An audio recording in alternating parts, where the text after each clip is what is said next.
Hi creatives, I am Dima and you're welcome to another interesting tutorial.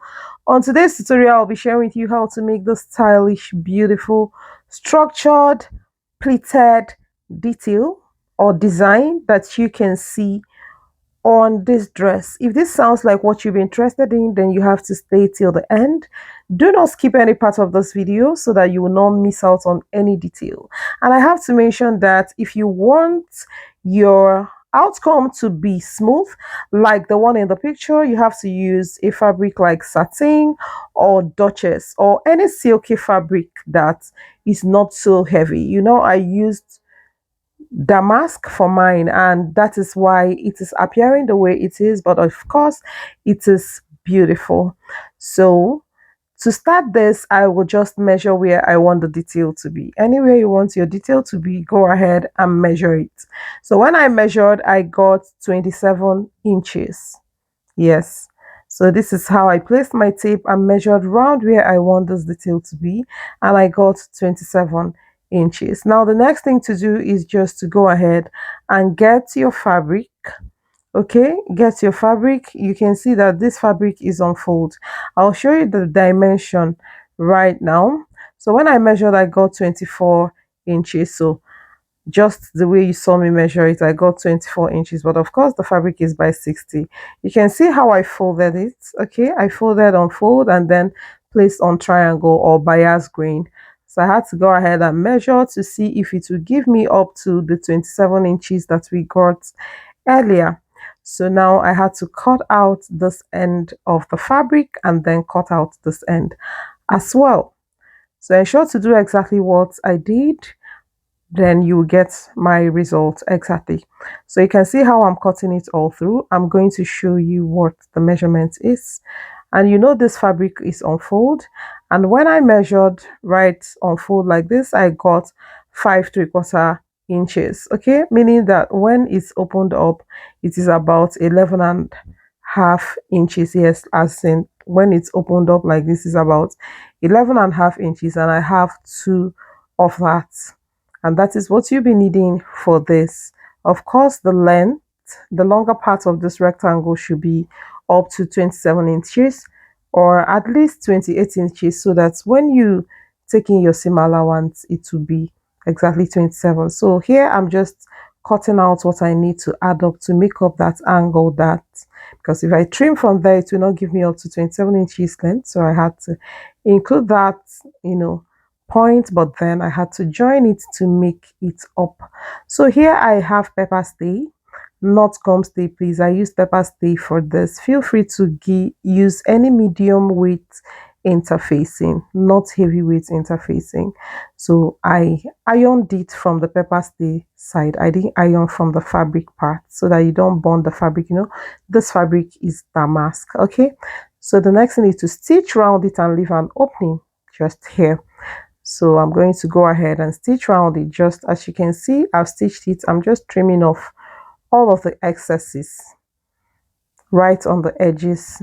So after trimming all of that off, so that by the time we turn it inside out, there will be no bulky parts, right? Everywhere will lie flat and smooth. So that is the essence. Now the next is just to go ahead and turn this inside out and then iron. So that is what I'm going ahead to do right now.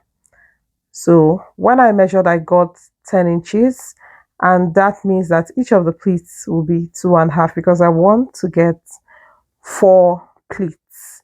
Though at the end of the day, it wasn't enough to give me 4 pleats. I finally used 3 pleats, but just watch to see what I did. So I had to be pleating it by 2½ for each pleat. Okay, so meaning that each pleat fold will be half of 2½, which is about 1¼ So because of the 1¼ fold, it's smaller than I wanted it, because I had to make do with what I have. The fabric is just remaining this. If I had more, I would have made the width of this pleat to be more than 10 inches, if that makes sense. At least I'll make it like 15 inches to really give me a very wide kind of pleat, or at least 13 inches. Okay, so right here I have gone ahead to pleat it and pin it down, but what I did here is 3 pleats. Okay, that is 10 divided by 3 pleats. That is what I, you know, made the pleat to be like in inches. So you can see me here placing it to ensure that it's giving me exactly what I want. And yes, it's giving me exactly because it was measured before cutting. So I have to use my needle and thread and take my time and start tacking all of this down.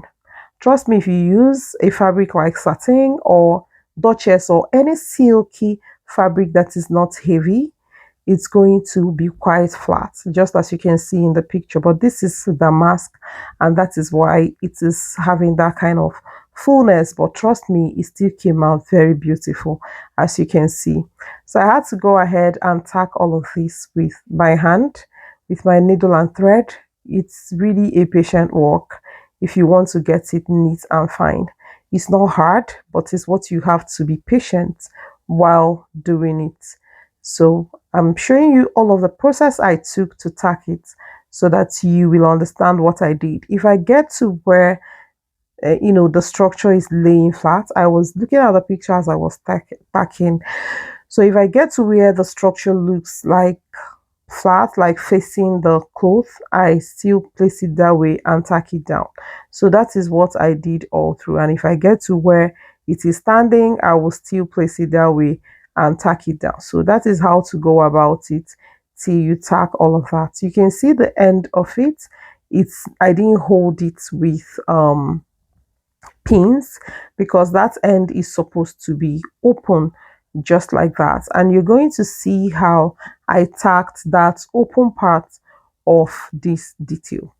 So take your time and tack this really nicely, but ensure that your stitches are not showing. It's not nice to tack and then the stitch will be showing.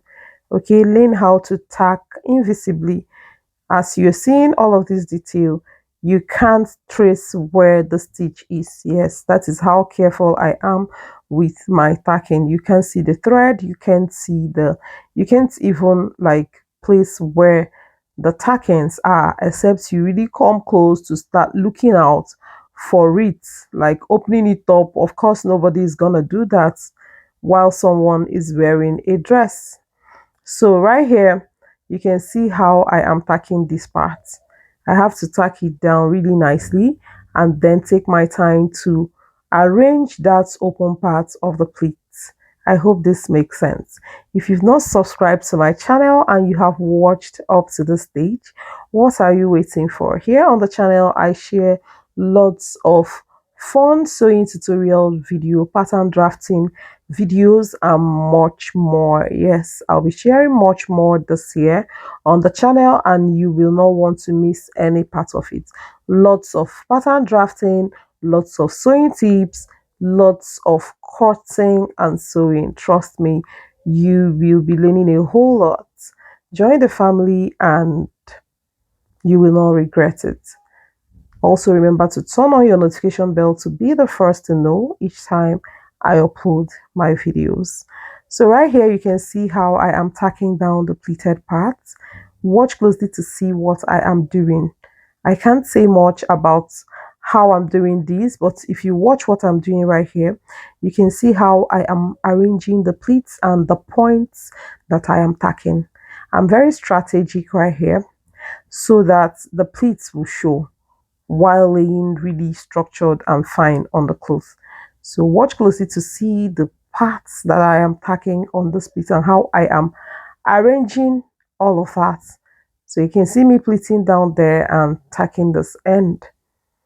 Okay, just to maintain that pleat.